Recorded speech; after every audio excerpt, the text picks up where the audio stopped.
First Lieutenant Vernon Baker pressed his body into the drainage ditch, Italian mud cold against his chest.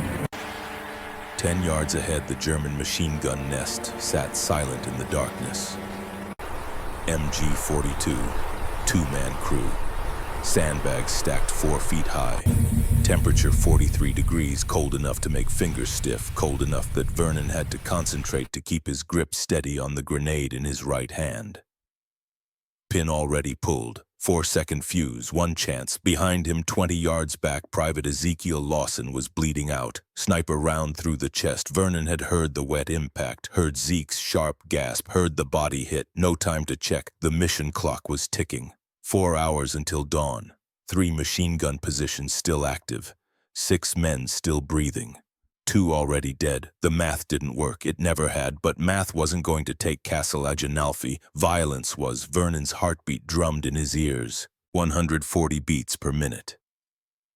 The world had narrowed to 10 yards of dark Italian hillside and 2 Germans who didn't know he was there.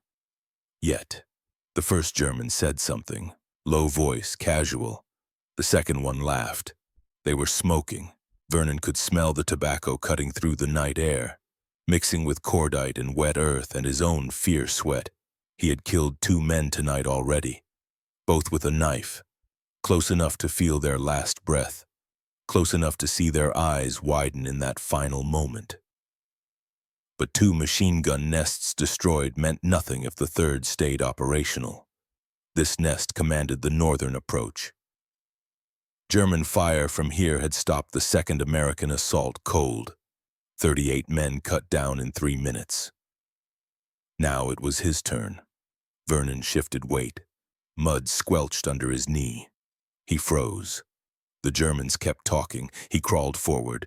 6 inches. Stopped. 6 more inches. The grenade heavy in his right hand. His left held his trench knife. Blood still wet on the blade. 5 yards from the sandbags, close enough to hear individual words. German, low Bavarian accent, something about home, about beer, the voices of men who thought they were safe. Vernon's training said, wait, get closer. His instinct said, throw now. He listened to instinct, stood up in one fluid motion. The grenade left his hand in a smooth arc sailing over the sandbags. 4 seconds to impact. 4 seconds that stretched into eternity.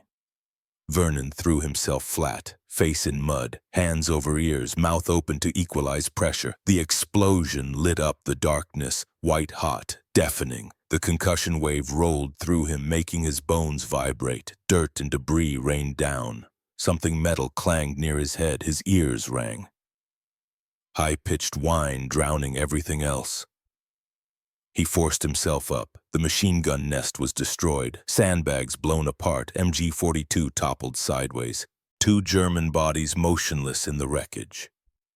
3 machine gun nests eliminated. But the explosion had compromised everything. Across the hillside, the night erupted. Flares shot into the sky. Brilliant white phosphorus turning night into day. Searchlights swept the ground. German voices shouted orders. Whistles blew. The alert pattern. Vernon's combat brain processed options in half a second. Retreat, stay, attack, attack. Because retreating meant abandoning Zeke. Staying meant getting trapped. But attacking gave him surprise one more time. He stood, raised his voice. We're exposed, advance. Don't give them time to coordinate. Corporal Caleb Thorne's voice responded from the darkness. You heard the lieutenant move forward. Vernon started running, not away from the Germans, toward them. 40 yards ahead, another machine gun position setting up. German crew bringing the weapon to bear, the gunner swinging the MG-42, the loader feeding a belt. 2 more seconds and that gun would open fire. Vernon's M1 Garand came up. He didn't aim, just pointed and fired, 8 rounds semi-automatic fast as he could pull the trigger. First shot missed, second caught the gunner in the shoulder, spun him. Third hit the loader in the chest, he dropped. Fourth caught the gunner again, center mass, he fell. Vernon kept firing. 5, 6, 7, 8. The en-bloc clip ejected with its distinctive ping. That sound every German soldier recognized. Empty rifle. A third German appeared, rising with a Kar 98K, drawing a bead on Vernon at 30 yards. Vernon dropped his Garand, pulled his .45 pistol, closed the distance, 25 yards, 20. He fired on the run, double tap, both hit the sandbag wall. The German flinched, 15 yards. Vernon fired again, upper chest. The German staggered, didn't fall, tough bastard, 10 yards. Vernon fired twice more, both hit. The German collapsed, 3 Germans dead. Third machine gun nest neutralized. Vernon's breath came ragged. His hands shook. He grabbed his Garand, loaded a fresh clip. Behind him, combat sounds. His squad engaging German infantry, Caleb Thorne's methodical shooting, Elijah Harper's precise shots. But something was wrong. The sound pattern was off. Vernon turned. In the flickering flare light, he saw Ezekiel on the ground. Caleb crouched beside him, checking for pulse, shaking his head. No. Vernon ran back, dropped to his knees. The chest wound was massive. Sniper round, high caliber, probably from the castle tower 800 yards away. One shot, perfect placement through the heart. Zeke's eyes were open, staring at nothing, his face peaceful, almost surprised. "Lieutenant." Caleb's voice was controlled. "He's gone." Vernon knew, had known from the shot. But knowing and seeing were different. Ezekiel Lawson, 21 years old, from Alabama. Joined because fighting Germans seemed cleaner than fighting American racism. His words, 2 months ago in a muddy foxhole. Now Zeke was dead because a sniper had aimed for the officer, for Vernon. Wrong target, right outcome for the Germans. Vernon closed Zeke's eyes. Still warm, 2 minutes dead, maybe less. "We keep moving," Vernon said, his voice distant. "We finish this." Caleb nodded. "Where?" Vernon looked up at the ridgeline. There, a stone structure, observation post, radio antenna, faint lamp glow. That post was directing German mortar fire. As long as that observer lived, mortars would keep falling.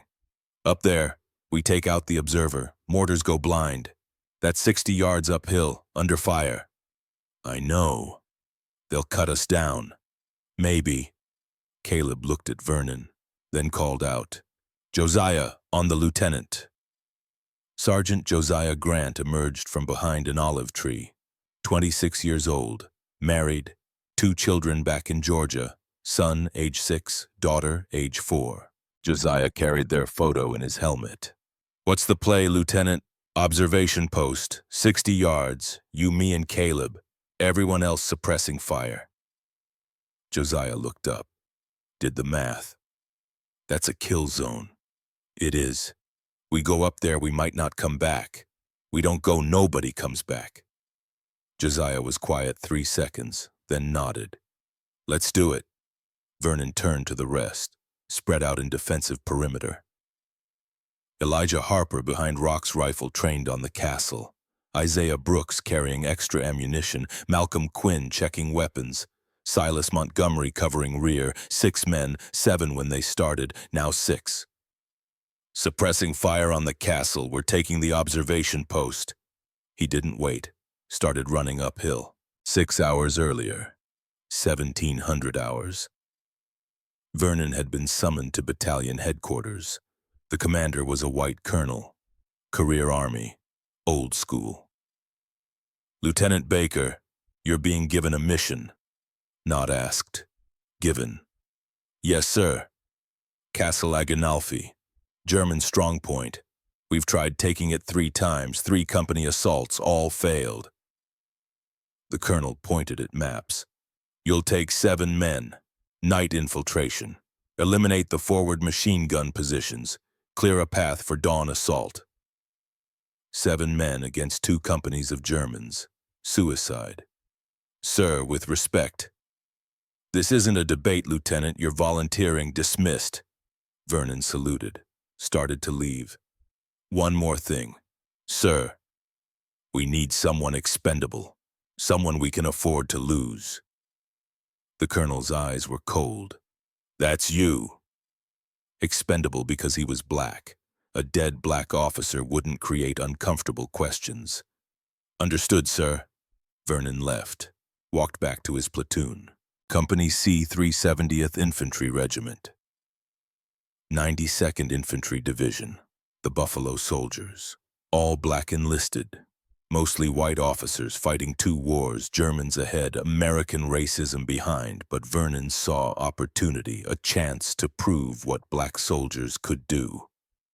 He gathered his platoon at 2100 hours, 40 men, tired, battle-worn. I need volunteers, night infiltration, Castle Aganalfi, 7 men, high risk, low survival. He expected hesitation, expected calculation. Every single man raised his hand.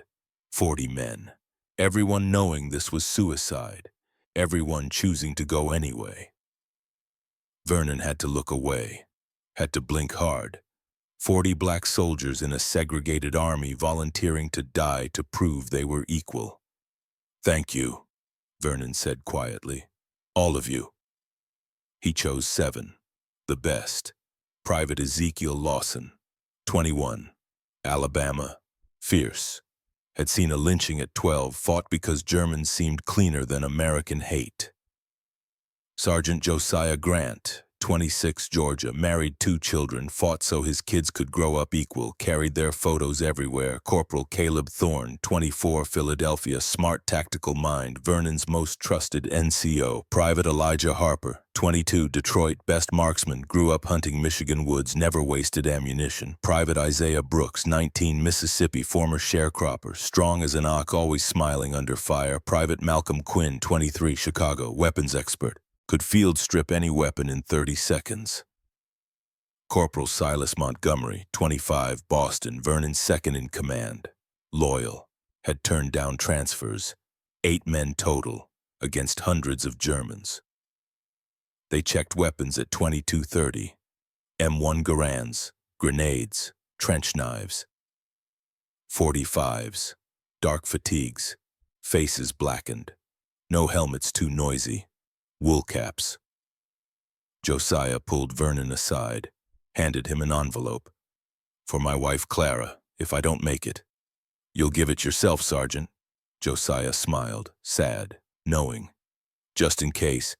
My kid's son's 6, daughter's 4. They need to know their daddy was brave. Vernon took the letter, put it in his pocket. They moved out at 2300, into darkness, toward impossible odds. German rifles opened fire the instant they cleared cover for the uphill sprint. Bullets everywhere, tracers arcing, searchlights hunting. 30 yards, mortar round landed 15 yards left. Shrapnel hissed. One fragment tore through Vernon's sleeve without touching skin. 40 yards. The observation post door was closed. Heavy wood, reinforced. A German appeared in the window. Raising a rifle, Vernon fired from the hip. 3 rounds, all missed. The German ducked.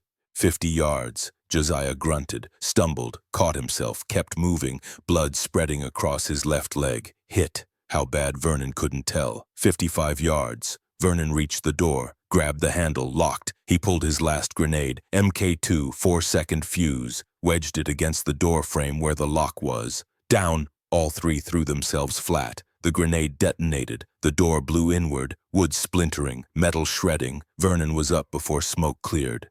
Through the doorway, pistol raised, 2 Germans inside. The observation post was small, 10 feet square, stone walls 2 feet thick, table with maps, radio equipment, field telephone, binoculars. First German was the observer, young, maybe 22. Standing at the table when the grenade went off, scrambling for a Luger on the table. Second German was older, sergeant rank. He'd been closer to the door, bringing up a rifle. Vernon shot the sergeant first, 2 rounds, center mass. He fell against the radio. The observer's hand closed on the Luger, started to swing it. Caleb came through behind Vernon, fired once. The observer fell across his maps, blood spreading across coordinates, silence. Josiah limped through, his left leg dragging, the wound bad, bullet through the thigh, bone might be shattered. How bad? Vernon asked. I'll live. Maybe. Caleb was moving, checking German bodies, grabbed the maps, folded them, shoved them in his jacket. Intelligence, command will want these.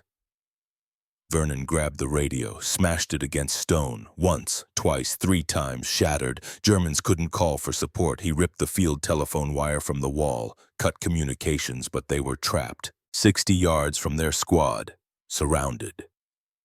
Dawn 3.5 hours away. Josiah couldn't walk. What's the plan, Lieutenant? Caleb asked. Vernon looked at the doorway, at the dark hillside, at searchlights sweeping, at tracers arcing. We run, fast as we can, don't stop. I can't run, Josiah said quietly. You will, we'll carry you, but we're all getting out, all of us. He moved to the doorway. The route back was exposed. Open ground, German rifles would have clear shots. 20 yards if they were lucky, but staying meant dying slowly when Germans regrouped. No choice. Never had been. Vernon gripped his Garand. Checked the clip. 6 rounds left. 2 more clips in his belt. 16 total, plus pistol, 7 rounds, 23 bullets between him and safety. Caleb, you take Josiah's right. I'll take left. We move on 3. Ready? Both men nodded. 1. Vernon took a breath, let it out slowly, heartbeat slowing, 140 down to 120, combat calm, and 2. Josiah pushed himself upright, put his good leg under him, face twisted in pain but silent, tough, always had been. Josiah looked at Vernon, smiled, weak, sad, knowing, the smile of a man who'd already made peace with death, who'd written the letter, who'd said goodbye in his heart. 3. They burst from the observation post at full sprint. German rifles opened fire instantly. Bullets cracked past Vernon's head, muzzle flashes like fireflies, dozens, hundreds maybe, 40 yards to squad position, 60 from observation post behind. Trapped in a kill zone with a wounded man. A German soldier appeared from behind rocks. 10 yards right. Rifle coming up.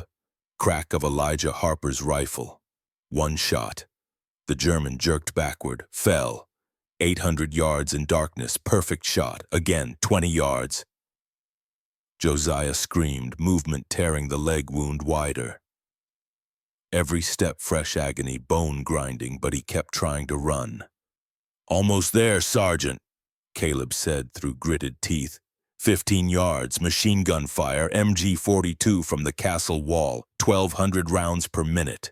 Tracers walked toward them. 10 yards. Isaiah Brooks materialized. The big private from Mississippi.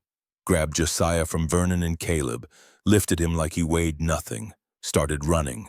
5 yards. They tumbled into the defensive position. Shallow depression, not much cover, but better than open ground. Vernon collapsed. Gulped air, lungs burned, legs trembled, adrenaline crash hitting. Isaiah laid Josiah down, started working on the leg, field dressing, wrapping tight, trying to stop bleeding. But the wound was catastrophic, bone fragments visible, blood pooling dark. How is he? Vernon asked. Needs a surgeon, needs one 3 hours ago. Josiah's face was pale, shock deepening. Breathing shallow and rapid, he reached up, grabbed Vernon's arm, grip weak. Lieutenant, tell Clara, tell my babies. You'll tell them yourself, Sergeant. You're going home. Josiah smiled. Don't lie to a dying man, Nate. We both know better. Said without fear, without regret, just acceptance. He'd done his duty, fought for his children's future. That was enough. His eyes rolled back, body going limp. Isaiah checked pulse. Found it. Weak. Thready. Still alive, but not for long. Vernon looked at his squad. 6 men when they started. Ezekiel dead, Josiah dying, Malcolm Quinn holding his shoulder where a bullet had grazed him, blood seeping through fingers. Isaiah unwounded. Caleb with minor shrapnel cuts. Elijah untouched. Silas covering rear. 4 combat effective, 1 dying, 1 dead. Mission objectives complete. 3 MG nests destroyed. Observation post eliminated. At least 26 Germans killed. Intelligence captured. But the cost, always the cost. Vernon pulled Ezekiel's dog tags from his pocket, held them, still warm, added Josiah's. 2 sets, 2 men who'd trusted him. "Lieutenant!" Caleb's voice cut through thoughts. "Germans forming up for counterattack." Vernon looked. German infantry gathering near castle entrance. 12 men, maybe 15, organizing, getting ready to retake positions. Radio intercept came through. German voice, calm, professional. Silas translated.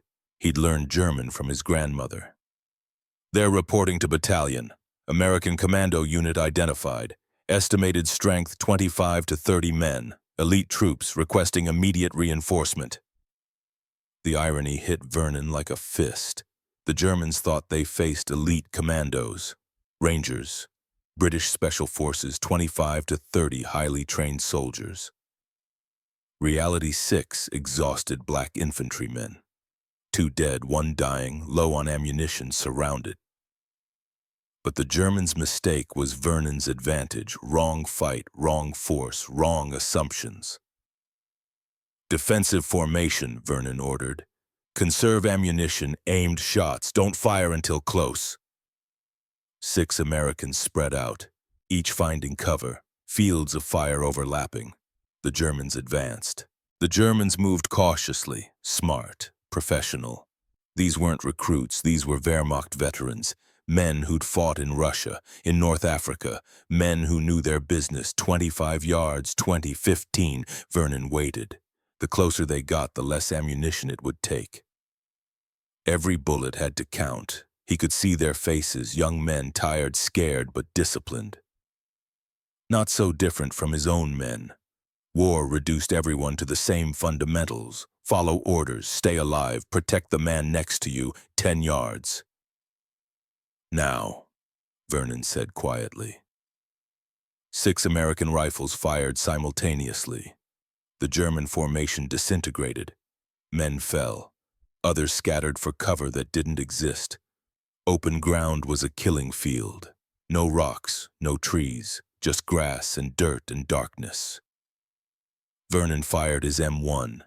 8 rounds, each aimed, each hitting. The Garand kicked against his shoulder. Familiar. The N-block clip ejecting with its ping. Reload, 8 more. Fire again. Caleb beside him. Methodical. 3 rounds. Pause. Assess. 3 more. Never wasting ammunition. Elijah. 1 shot per target. Rifle barely moving between shots. Smooth, surgical.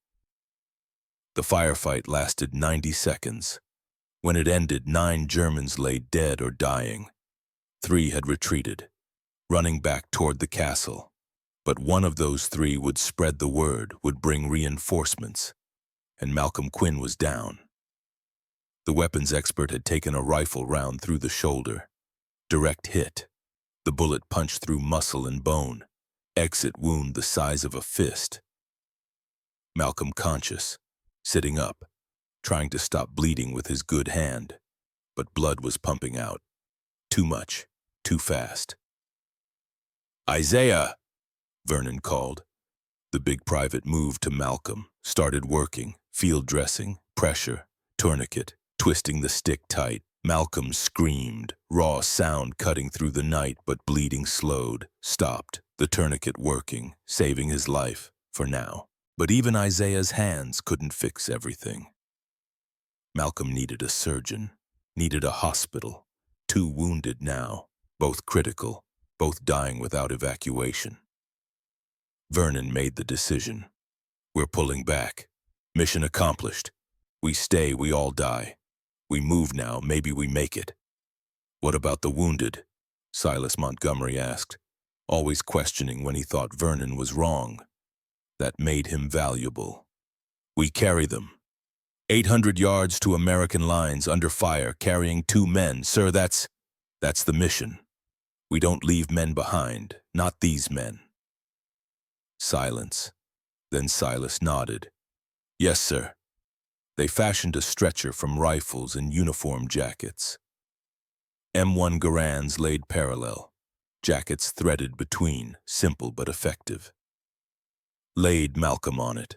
The weapons expert bit down on leather, trying not to scream. Josiah was semi-conscious, moaning, delirious, talking to his wife Clara, to his children. Conversations happening only in his mind. 2 o'clock in the morning. 4 hours since they'd started. 800 yards to safety, carrying wounded, exhausted, low on ammunition, surrounded by Germans now fully alert and hunting. They started moving. The withdrawal took 3 hours. 3 hours creeping through darkness, stopping every 50 yards to listen, to hide, to let German patrols pass close enough to hear breathing, close enough to smell tobacco, close enough to see helmet shapes against stars. Night was cold, temperature dropping, 40 degrees, cold enough to see breath, cold enough that wounded men started shivering, shock and blood loss making them colder. Vernon took point, moving slow, testing every step, looking for tripwires, for sentries, for the 100 ways they could die in the next 10 seconds. Senses hyper-alert, every sound amplified. Wind through grass, distant artillery rumble, closer rifle fire from the castle, creating a soundscape he had to parse, sort, analyze. Caleb and Isaiah carried Malcolm on the stretcher. The weapons expert had stopped moaning. Bad meant deep shock, body shutting down, preparing for death. Elijah and Silas carried Josiah between them. The sergeant had passed out, maybe for the best, 700 yards to go. They hid behind a stone wall while German patrol passed, 5 soldiers, talking quietly. One stopped, lit a cigarette, the flame bright as a searchlight 20 feet away, close enough to see the soldier's face. Young, maybe 19, scared. The German finished his cigarette, dropped it, ground it out, said something about going home, about beer, about a girl, then moved on. The Americans waited, counting seconds, making sure the patrol was gone, making sure it wasn't a trap. 2 minutes, 3, they moved again. 600 yards, terrain changed, more rocks, more cover, but also more ambush points. Every boulder could conceal an enemy, every shadow could hide death. 500 yards. A German patrol spotted them, 3:30 a.m., in an olive grove. 5 Germans moving perpendicular. Both groups saw each other simultaneously. Distance 40 yards. One frozen moment. Americans and Germans staring across darkness. Both processing. Both calculating. Then training took over. Vernon fired first. His Garand barked. Lead German fell. The firefight was brief, intense, close range. The kind where you could see fear in enemy eyes, could see them die, could smell blood. Elijah dropped the second German. 1 shot, clean. Silas flanked right, caught the third in profile, fired twice, down. Caleb engaged the fourth, 3 rounds, center mass, professional. The 5th German ran, crashed through underbrush, heading back toward the castle, escaping. "Let him go," Vernon ordered. No point chasing, not with wounded, not with time running out, but that escaped German was a problem. He'd alert the garrison, would bring reinforcements, would give Germans their exact position and direction. They had maybe 15 minutes before the hammer fell. 400 yards. Isaiah Brooks grunted, stumbled. The stretcher tilted. Malcolm almost rolled off. Isaiah caught it, steadied it. "Isaiah." Vernon turned. The big private was clutching his side, blood spreading, fresh blood, bright red. "When?" Vernon demanded. "The last firefight, rifle round, through and through, I think." "Why didn't you say something?" "Saying something wouldn't change it. Malcolm still needs carrying." Vernon moved to Isaiah, pulled his hand away, looked. Entry wound just below ribs, left side, exit wound in back, lower than entry. The bullet had angled down, might have hit kidney, might have hit intestine. "Can you walk? Can I walk, sir? I'm walking right now. Can you keep walking 400 yards? Isaiah was quiet, calculating his reserves, his limits, being honest. "Yes, sir, I can make it." He was lying. They both knew it, but sometimes lying was all you had. 300 yards. They could hear German voices now. Behind them. Converging. Multiple patrols. The escaped German had done his job. The garrison was responding. Whistles blew. Coordination signals. Germans organizing a sweep. Systematic. Professional. They'd form a line, move forward, leave no ground unchecked. 200 yards. Vernon could see American positions ahead, muzzle flashes from defensive emplacements. Friendly fire providing covering support. They'd been spotted, identified as friendlies. The American line was trying to help, but German machine gun fire from the castle was intensifying. MG-42 tracers walking across ground. Searching. Finding. 150 yards. A mortar round landed behind them. The explosion lit up the night, white flash, thunder, shrapnel hissing through air. Germans had found their range. Were bracketing the position. Next round would be closer. 100 yards. Isaiah fell. Just went down. Legs giving out. Blood loss catching up. Shock. Pain. He tried to stand, pushed himself up, got his knees under him, tried to rise, couldn't, his strength was gone, bled out into Italian soil. Vernon grabbed him, threw Isaiah's arm over his shoulder, half carried, half dragged the big private forward. Isaiah's boots scraped ground, dead weight now. 75 yards, American soldiers shouting, waving them in. "Come on, you're almost there, keep moving." Medics ready, plasma bottles, morphine, bandages, 50 yards. A German machine gun opened fire from their right flank. Different position, bullets tore through olive trees, bark exploding, branches falling. Isaiah took another hit, this one in the leg. He cried out, raw sound of agony. The first sound of pain Vernon had heard from him all night. The big man who'd carried extra ammunition, who'd carried wounded comrades, who'd stayed strong when everyone else was failing.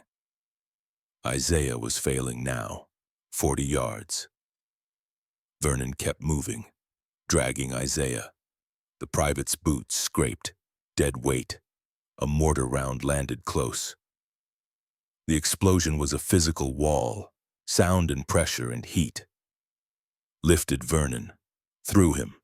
Vernon went down, ears ringing, vision blurred, dirt raining. He forced himself up. Grabbed Isaiah, checked for pulse, nothing. Isaiah Brooks was dead, third casualty, no time to grieve, German fire intensifying. Mortar rounds walking closer. The final sprint was a gauntlet, a corridor of fire that had to be traversed. 25 yards. American soldiers ran out, grabbed Malcolm from stretcher, grabbed Josiah, pulled them into cover behind defensive line. Caleb and Elijah stumbled across. Silas providing rear security, firing his last magazine back at German positions, 10 yards. Vernon ran, legs burning, lungs screaming, Isaiah's dog tags clutched in his fist along with Ezekiel's and Josiah's. 3 sets now, 3 men dead, 5 yards. He dove behind the sandbag wall, collapsed, gasped for air, tried to stop shaking, couldn't. They'd made it. A medic was working on Vernon, pulling at his uniform. "Lieutenant, you're bleeding!" Vernon looked down, saw blood spreading across his side. Shrapnel, hadn't even noticed. "How bad?" "You'll live, Lieutenant. Couple inches of metal in your ribs, painful but not fatal." Vernon nodded. His eyes tracked to Malcolm and Josiah, both surrounded by medical personnel. Plasma, morphine, bandages, frantic triage, determining who could be saved, who couldn't. Josiah Grant died at 03:45.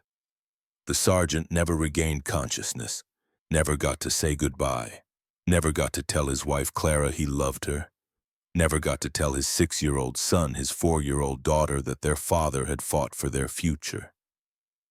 He just stopped breathing. The medics tried, worked on him for 8 minutes. Chest compressions, artificial respiration. Everything they knew, but the blood loss had been too much. The shock too deep, the damage too severe. His heart had given everything it had. There was nothing left. Fourth casualty. Vernon stood watching, holding Josiah's dog tags, thinking about the letter in his pocket, the letter addressed to Clara, the letter Josiah had written knowing he wouldn't come back, the letter Vernon would have to deliver. Malcolm Quinn survived. Barely. The surgeons would save him. 3 operations over the next month. Loss of function in shoulder. Medical discharge. But he'd live. He'd go home. He'd see his family. 6 men started combat ready. 2 came through unwounded. 2 came through wounded. 4 didn't come through at all. 50% casualties. In military terms, a destroyed unit. But they'd accomplished the mission. 3 MG nests destroyed. Observation post eliminated. 26 Germans killed. Intelligence captured. And Castle Agonalfi would fall in 3 hours. 6 o'clock in the morning, April 6, 1945. The main assault launched. 2 companies of American infantry, supported by artillery, supported by armor. They advanced through the gap Vernon's squad created, the gap where 3 machine gun positions used to command approaches, where an observation post used to coordinate defensive fire. German defensive line was weakened, disorganized, unable to coordinate effective resistance. The observer was dead, machine guns destroyed, mortars firing blind. Castle Agonalfi fell by 8 o'clock. American forces secured the position. Gothic line defense collapsed in that sector. The way to northern Italy lay open. The advance could continue. Vernon watched from a medical tent while medics bandaged his wounds.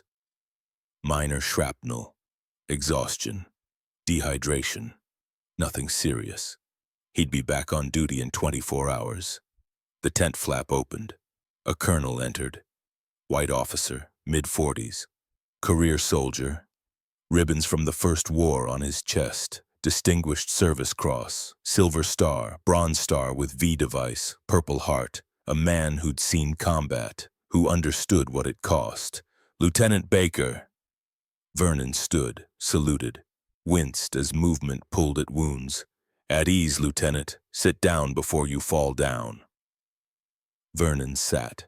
The colonel pulled up a camp stool, sat across from him. His eyes were tired, the kind of tired from sending men to die and living with consequences. Hell of a job last night, hell of a job. Your company commander is recommending you for the Medal of Honor. The words took a moment to process. Medal of Honor. The nation's highest military decoration. Awarded for conspicuous gallantry and intrepidity at the risk of life above and beyond the call of duty. Thank you, sir, Vernon said carefully. What about my men? Bronze stars for survivors, silver stars maybe, we'll see. Sir, they deserve more. They fought as hard as any soldiers in this army, harder than most. They accomplished what 3 full companies couldn't. They deserve equal recognition.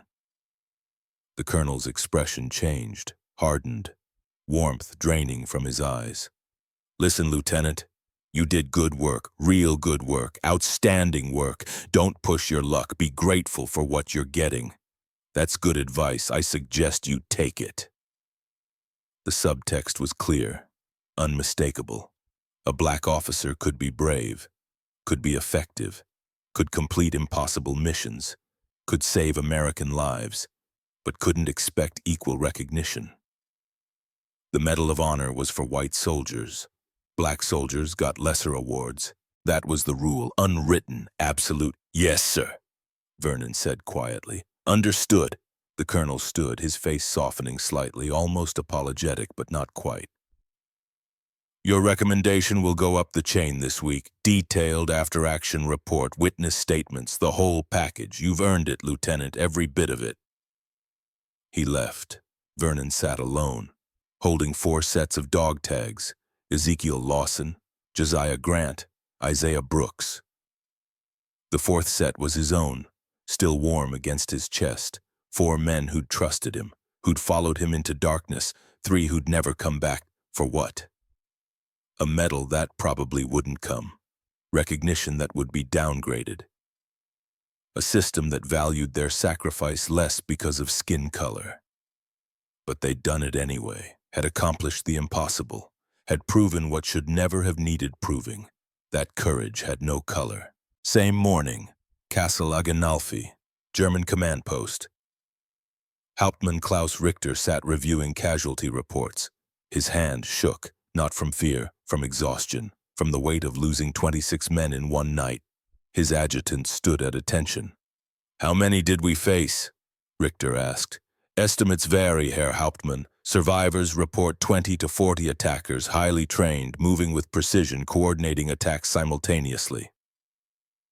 "American Rangers?"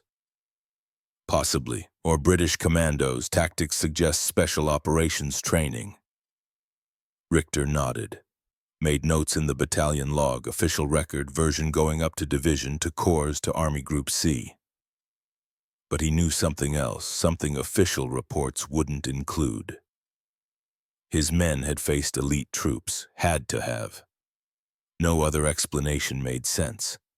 Regular infantry couldn't have accomplished last night, couldn't have destroyed 3 machine gun positions, couldn't have eliminated the observer, couldn't have killed 26 Wehrmacht soldiers without losing anyone captured.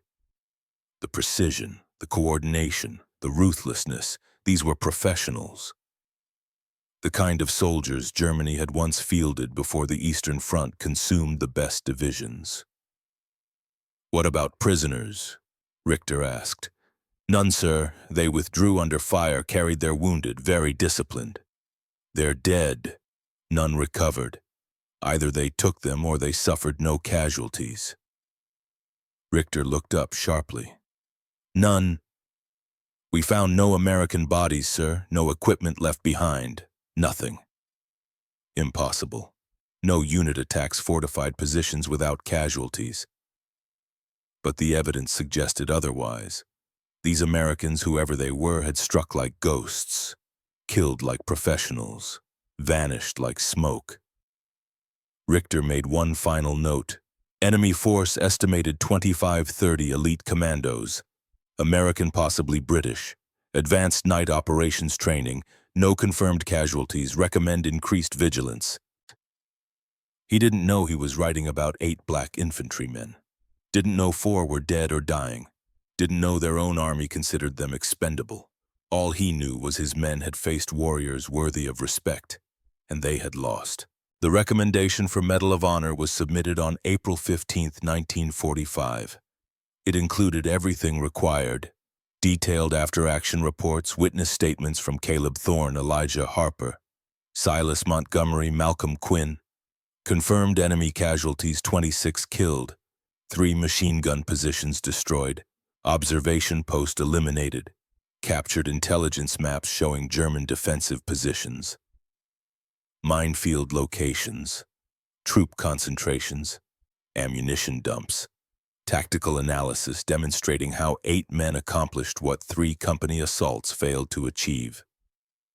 Everything needed for America's highest military honor. The recommendation moved up the chain.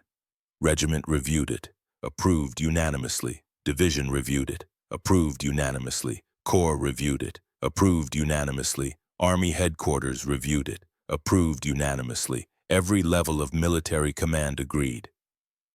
First Lieutenant Vernon Baker had demonstrated conspicuous gallantry, had risked his life repeatedly, had shown initiative and courage above and beyond the call of duty, had met every criterion for the Medal of Honor, had earned it in blood. Then the recommendation reached the War Department in Washington. Civilian leadership, political considerations, social implications. Someone made a decision. The recommendation was downgraded to Distinguished Service Cross. Not for lack of merit, not for insufficient evidence, but because Vernon Baker was black. The reasoning was never stated in writing. Couldn't be. Not officially. Not in a document that could be quoted or used as evidence. But in quiet conversations in offices far from the Italian front, the reasoning was clear. Awarding the Medal of Honor to a Negro officer would send the wrong message. would challenge assumptions about black soldiers' capabilities, would create uncomfortable questions about why so few black soldiers had received the award throughout American military history, would undermine the existing social order in the military and American society. Better to downgrade. Give him the DSC, still a high honor, just not equal recognition. The decision was made on April 28, 1945. 52 years would pass before it was corrected. May 2, 1945. Vernon Baker received the Distinguished Service Cross in a brief ceremony. 30 people attended. No press, no photographers, no fanfare. A major pinned the medal to his chest, read the citation, shook his hand. "Congratulations, Lieutenant, you've earned this. Your country is proud." Vernon stood at attention, said thank you, saluted. But inside something was hollow. The medal was real, heavy, beautiful ribbon, but it wasn't what his men had earned, wasn't equal to what they'd done. Wasn't the recognition Ezekiel's sacrifice deserved, that Josiah's courage merited, that Isaiah's strength warranted. It was close, but close wasn't equal. The war in Europe ended 5 days later. May 7th, VE Day. Streets filled with celebration, dancing, kissing strangers, throwing confetti, shouting with joy. Vernon stood in a Rome bar with his remaining squad. Caleb, Elijah, Silas, Malcolm was in a hospital, would be heading home soon, medical discharge. They raised glasses, toasted the end, toasted survival, toasted the men who hadn't made it. To Zeke, Caleb said quietly. To Josiah, Elijah added. To Isaiah, Silas finished. They drank. Cheap Italian wine, bitter, warm, but it didn't matter. They were alive. The war was over, they'd be going home, but Vernon couldn't shake the feeling, the knowledge, the certainty. They'd proven something in the darkness at Castle Agenalfi. Proven that black soldiers could fight, could lead, could accomplish the impossible. And America had responded by giving them second-class recognition. He never questioned the decision publicly, never complained, never claimed he deserved more. But he knew, and every black soldier in the 92nd Infantry Division knew. The message was clear: your courage counts. But not as much. Your sacrifice matters, but not equally. You can fight and die for America, but you'll never be fully American. December 1945. Vernon Baker stepped off the troop transport in New York Harbor. 26 years old, combat veteran, decorated officer, Distinguished Service Cross on his chest. The city was celebrating. War over, men coming home, America victorious.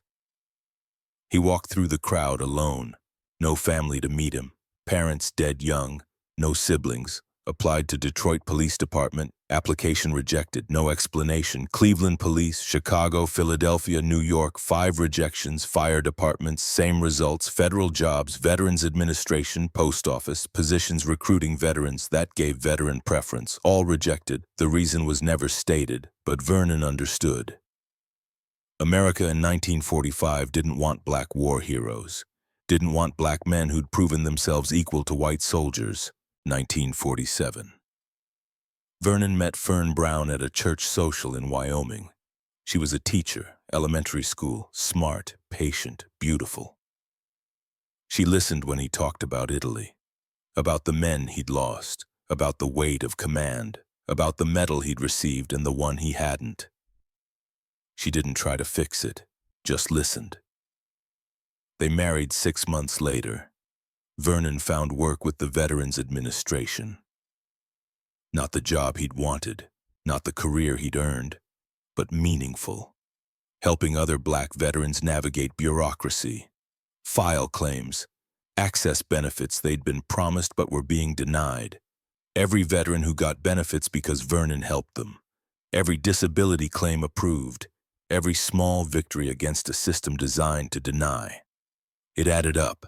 Not to glory, but to something, to purpose. 1962. Their daughter was born. They named her Hope. The civil rights movement was building. Montgomery, Little Rock, sit-ins, freedom rides. America was changing, slowly, painfully, but changing.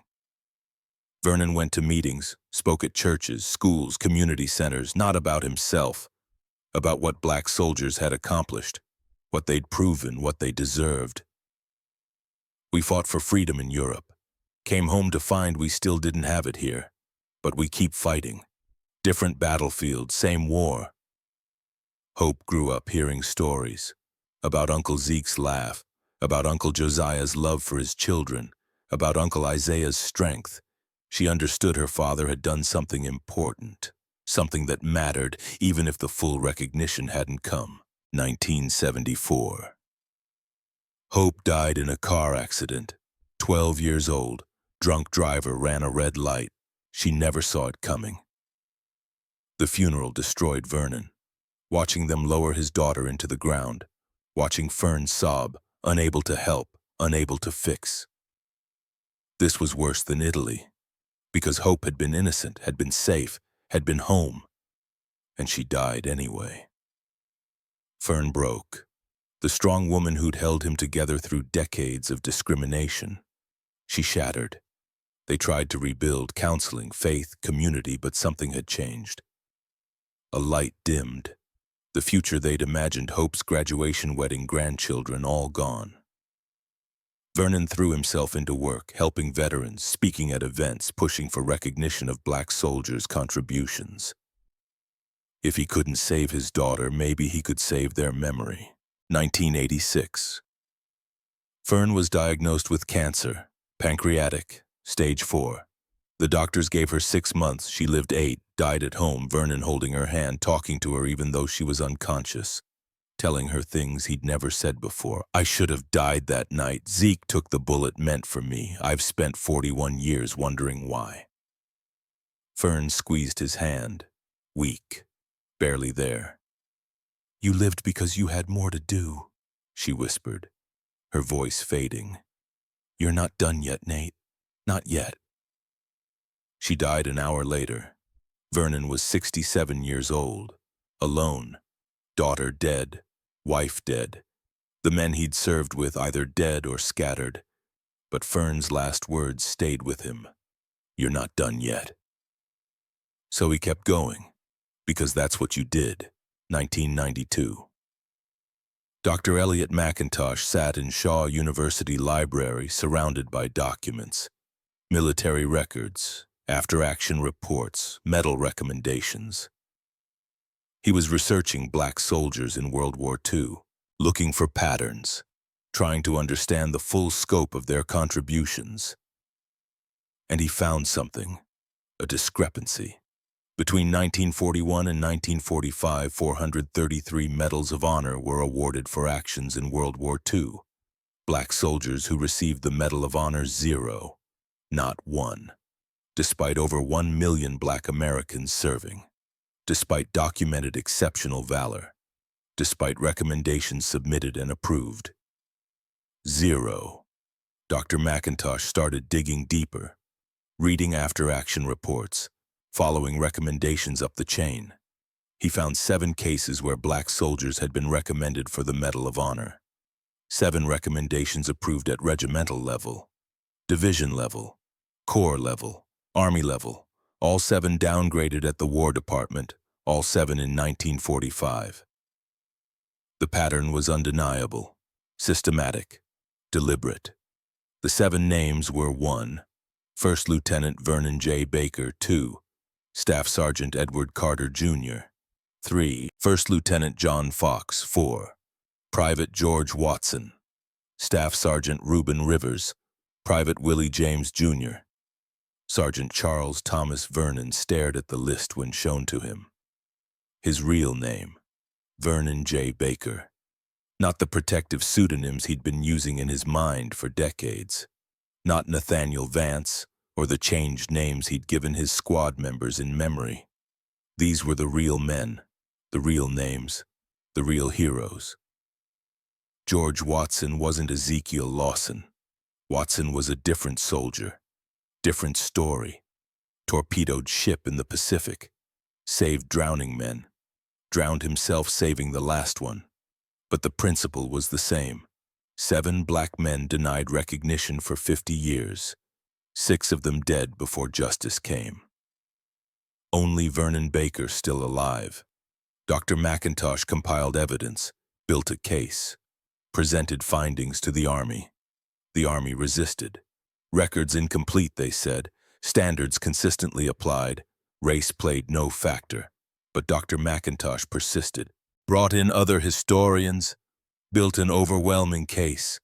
The evidence was clear, the pattern undeniable, the discrimination systemic. Civil rights organizations applied pressure. Congressional representatives asked questions. Media attention grew.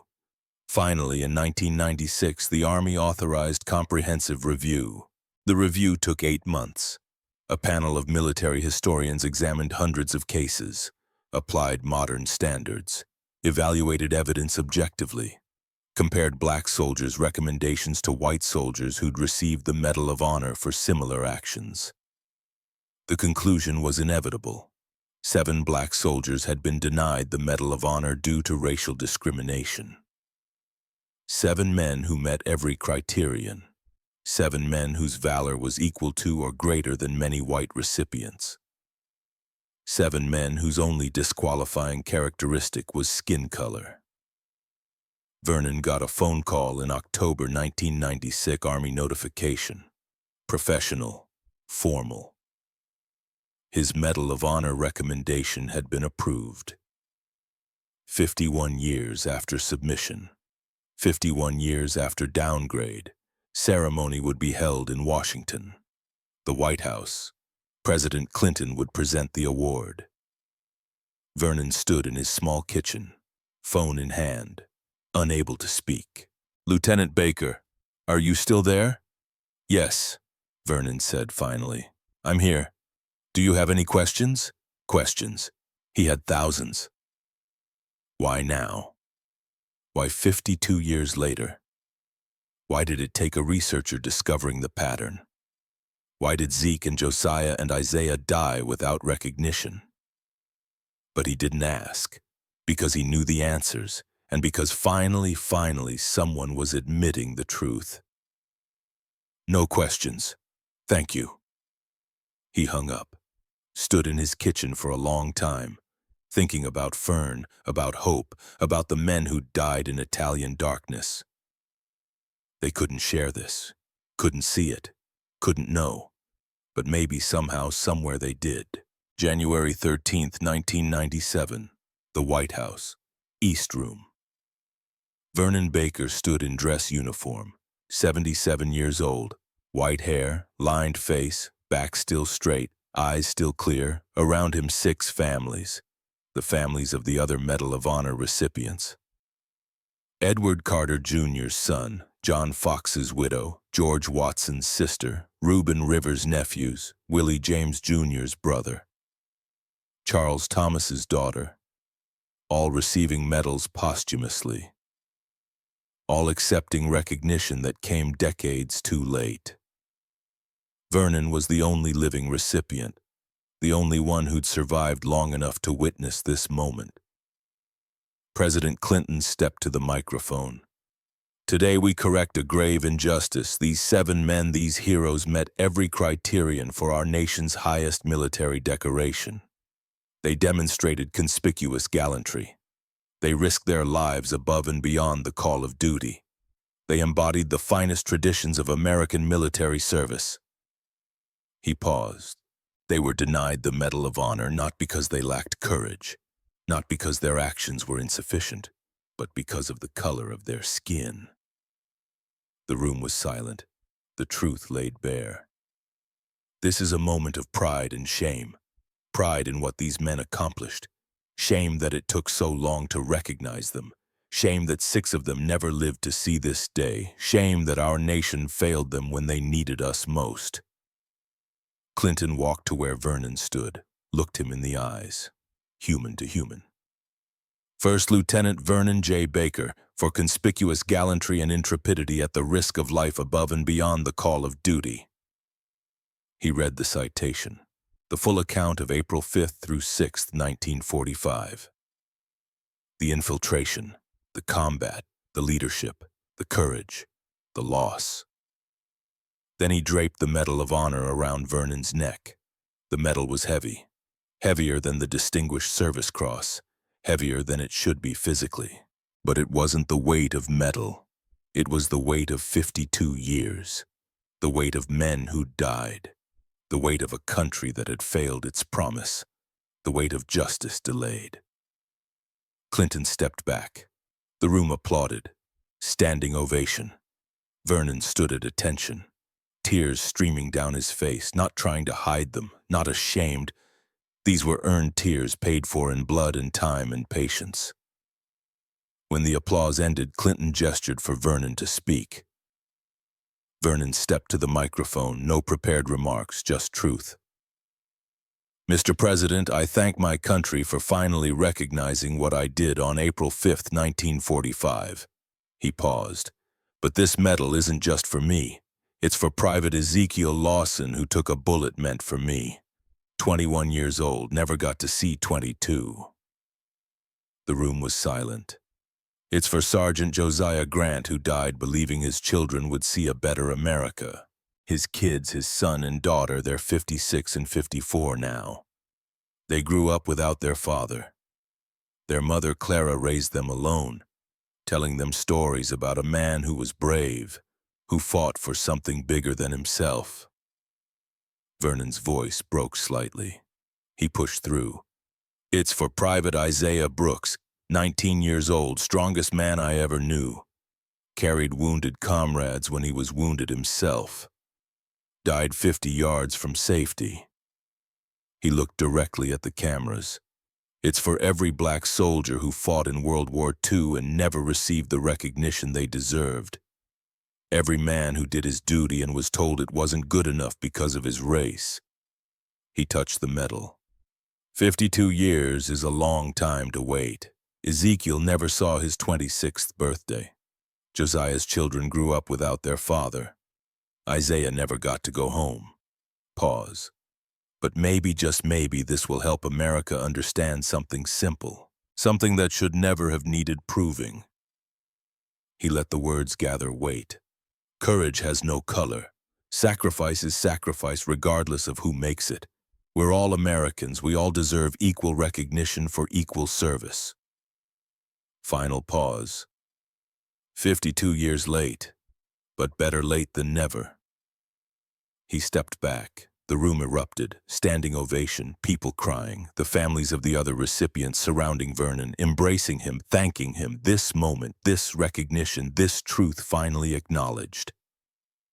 It wasn't enough, could never be enough, but it was something. It was acknowledgement, it was truth, it was justice, however delayed. Present day, 2024, United States Military Academy, West Point, New York. A classroom full of cadets, future Army officers, the diversity that Vernon Baker had fought to make possible.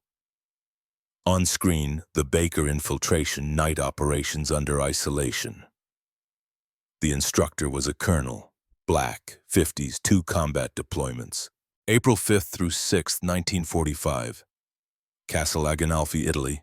8-man squad led by First Lieutenant Vernon Baker accomplishes what 3 company-sized assaults could not. YC, a cadet, superior firepower, sir. D, negative. Standard infantry weapons, same as everyone else.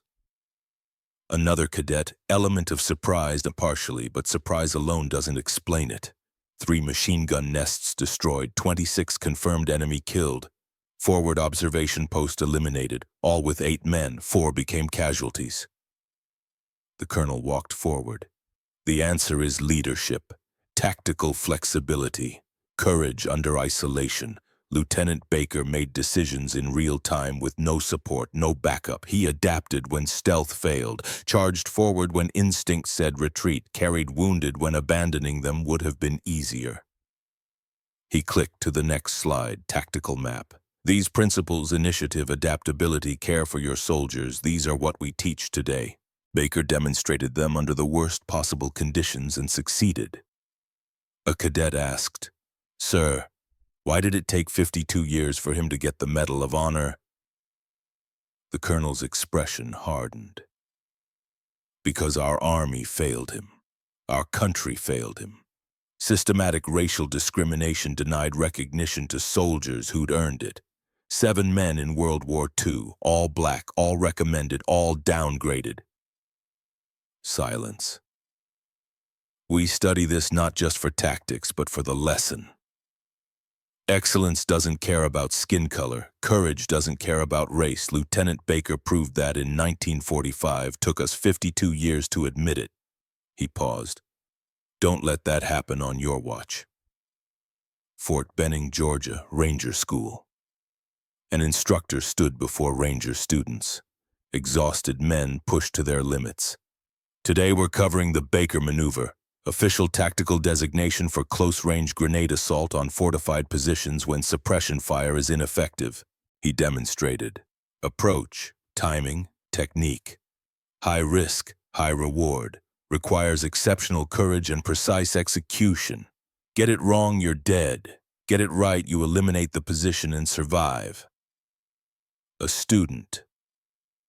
Has anyone actually done this in combat successfully multiple times?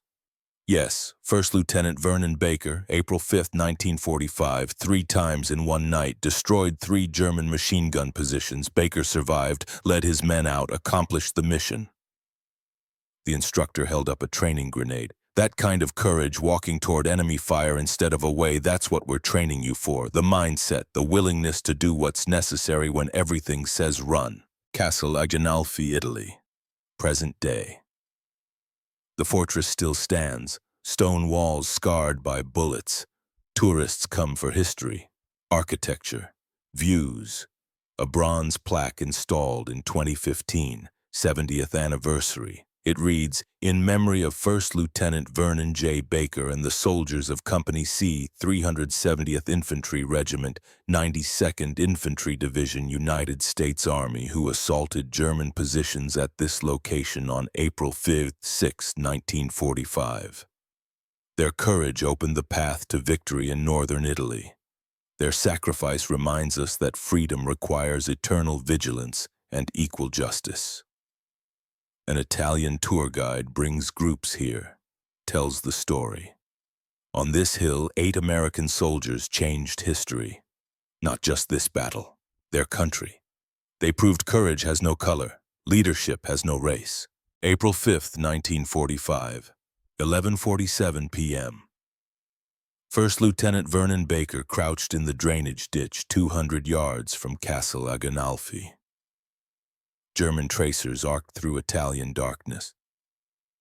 He knew what was coming, knew the odds, knew that most of his men probably wouldn't survive. But he also knew something else. This was bigger than survival, bigger than one mission, bigger than one night. This was about proving something that should never have needed proving. That black soldiers could fight, could lead, could accomplish the impossible. That courage had no color. That sacrifice was universal. He gathered his squad, 7 men, all volunteers, all knowing the mission was suicide. We're not taking the castle. We're creating an opening, 3 machine gun positions. Knock them out, the dawn assault has a chance. They moved out at 11 p.m., into darkness, toward the enemy. Vernon didn't know then that he'd survive, didn't know that Zeke and Josiah and Isaiah would die, didn't know that he'd wait 52 years for recognition. He only knew that the mission mattered, that his men mattered, that proving black soldiers' equality mattered more than his own survival. So he led them forward, into darkness, into history. Voiceover Vernon Baker, age 90. On April 5, 1945, I killed 26 German soldiers, destroyed multiple defensive positions, lost 2 brothers, watched 2 more die from wounds. For 52 years, America said it didn't matter enough, but I'm here to tell you it mattered. Not because of the medal, not because of recognition, but because we proved something that should never have needed proving. Courage has no color. Leadership has no race. Excellence needs no permission. Ezekiel Lawson died at 21 so I could live. Josiah Grant died believing his children would see equality. Isaiah Brooks died carrying wounded comrades to safety. I lived to 90 to see that promise partially fulfilled. The fight isn't over, but it's closer. And it started on one night in Italy when 8 men decided the impossible was just another mission. We did the impossible, and we did it together. Because that's what soldiers do, regardless of color, regardless of recognition. We do our duty, and we take care of each other, always.